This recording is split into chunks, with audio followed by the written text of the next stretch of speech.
sir. Sir, pa-interview sir. Reaction lang sir. Pa-interview.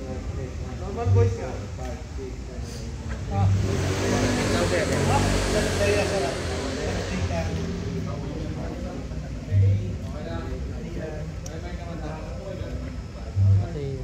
Okay, rolling. Sir, reaction sir. Reaction po sa pagkamatay ni Ate Guy. Bigla kasi like siguro a few months ago nagkausap kami. Text pa kami. So, pina-expect na. Masaya pa siya sir nung kausap niya. Kwentuhan namin tungkol sa puso namin parehas eh. So parang hindi ko masabi kung masaya pa talaga yun. Pero tungkol dun sa puso yung pinag-usapan namin. Gardo, ano yung pinakamamimiss mo about Ate Guy? Siguro yung pagtawag niya ng pare. Pag kasi siya yung tumatawag sa akin ng pare, may kasamang kilig. Hindi kagaya nung pag sa iba nang gagaling yung pare, para wala lang eh. Okay lang, hindi tumataan ka. So yun, miss ko yun. Isa sa mga mamimiss ko sa kanya.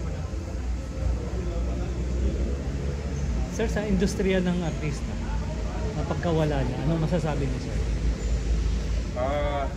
Laking kawalan kasi siya lang yung nag-iisang superstar. Para sa akin kasi, siguro masasabi kong siya lang yung between na nakita ko na kumbaga hindi mahilig sa mga branded na mga bagay. Kumbaga suma total, hindi siya maano sa material. So, parang sa akin siguro parang malapit siya sa pagiging santa. Kasi malapit siya sa tao. Lagi niyang inuuna yung tao. Then, masakit lang minsan kasi lagi niyang inuhuli yung sarili niya. Gardo, kilala siya ng karamihan dahil, hindi lang dahil sa kanyang talento, kundi nga sa nasabi mo, kababaang loob niya. But may isang side pa siya na pinapakita niya sa close friends siya, yung pagiging medyo prankster niya as, diba, interviewed by Maricel Soriano. Ikaw ba, may mga times ba na naprank ka niya dati, mga masasaya niyo moments? Yung sa akin siguro parang ang may share ko, huling-huling kinanta niya na kumbaga pinagsaluhan namin kanta yung I Left My Heart in San Francisco. So ngayon tuwing maaalala ko yung kanta, maririnig ko siya yung maaalala ko sa kanta.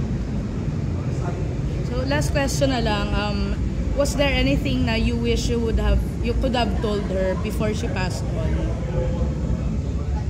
Sa akin kasi dahil dun sa ganung natural na ugali niya, palagi ko siyang sinasabihan noon na parang sana makapag-selfie siya sa ano. Pagka alam ko medyo stressful, pero kasi sa nakikita ko sa kanya, yan yung parang dapat na ugali ng isang public servant.